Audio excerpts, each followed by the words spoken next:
but if they want to play the game, I don't mind. We can play the I am announcing Canada will be responding to the U.S. trade action with 25% tariffs. Trump posts tariff on Mexico and Canada.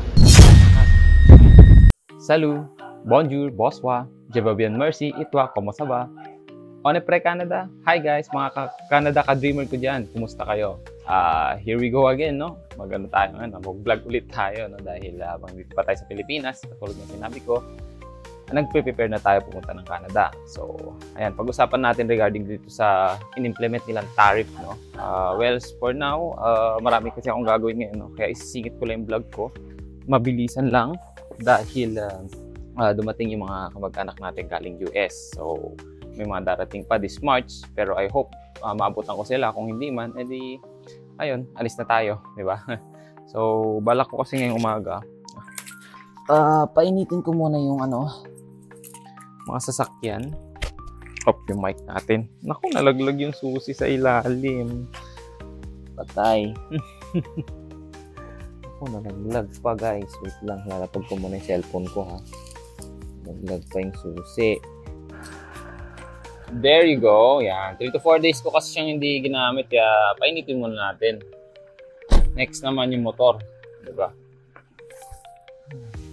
Hi! Eto, pinitin natin.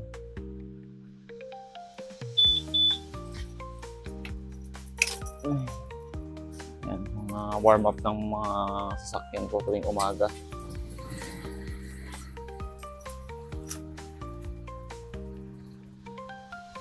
Ayan, no? So, mga 5 minutes. Then, ayun naman, 5 minutes 10. Depende, basta pagka umabot na yung temperature nyo, lumampas na sa 0, okay na yan. Then, check ko later kung may mga oil pa tumamaya.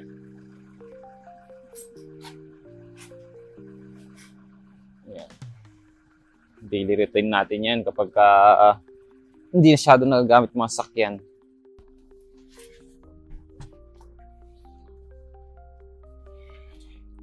So, mga basic maintenance lang naman yung mga papalitan natin dito. Tulad ng brake fluid, yung wiper niya. Ayan, para at least, diba? Ready kung may mga pupuntahan. Then, punas-punas lang sa mga interior tsaka sa makina.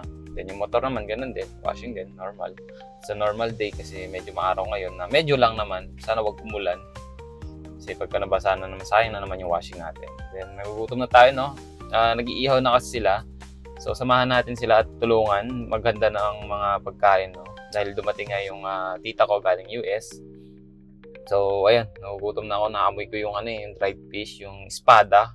Sarap, guys. Sobra. Pakita ko sa inyo mamaya yung kainan. Tapos yung habang nagluluto kami. Samahan niyo muna ako. Ako yung nagugutom na.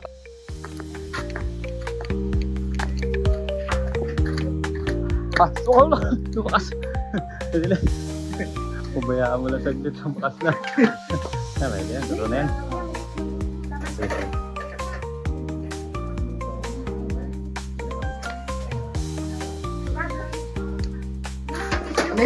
Sige, pwede yan. Nice lang. May mainit yan. Gata mo lang. Go! Kainan na! Dahan-dahan na ya. Dahan-dahan. Dahan-dahan. That's it.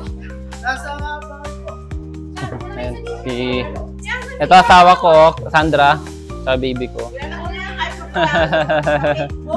Hello po. Wow, kain tayo guys. Sarap po.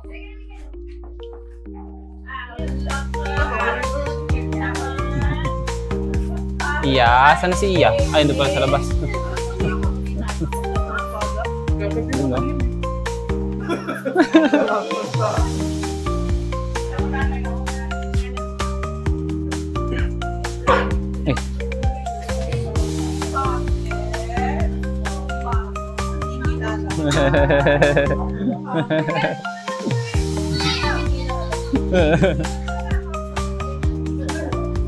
Iya, not hungry?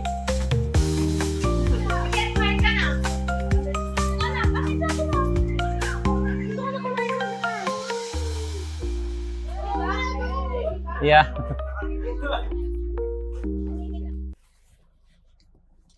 Ayan guys, no? So busog na busog tayo. Nakita niyo yung mga handaan natin. So solved na solved, di ba? So bukas daw ulit, magluluto naman ng papaitan. Wow naman, no? Kahit nandito ako sa Pilipinas, pero bihira kasi ako kumain ng mga ganyan, no?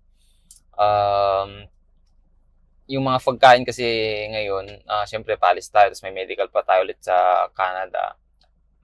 Tinatry kong iwasan yung mga, yung mga unhealthy food, pero syempre, hindi talaga maiwasan eh, lalo na ganito may mga okasyon, laging may mga imbita rito, ganun.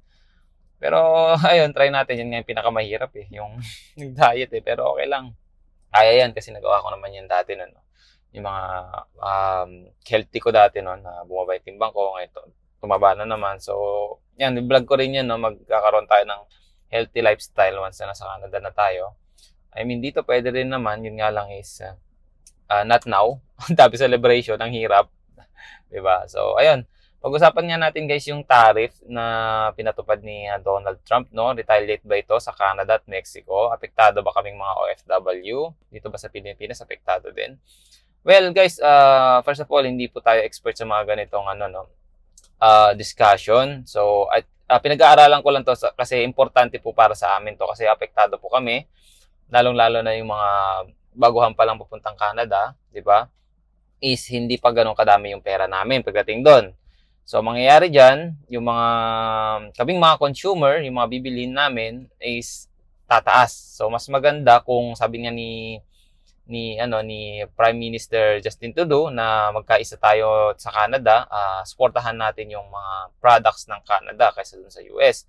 Kasi guys, ang tariff po, ito po sa pagkakaalam ko, once na nag-import ang US sa Canada, Mexico, yung $150 na sasakyan is syempre magkakaroon pa ng 25% tariff yan, no? Or 10% tariff, 'di ba? So tataas pa yan.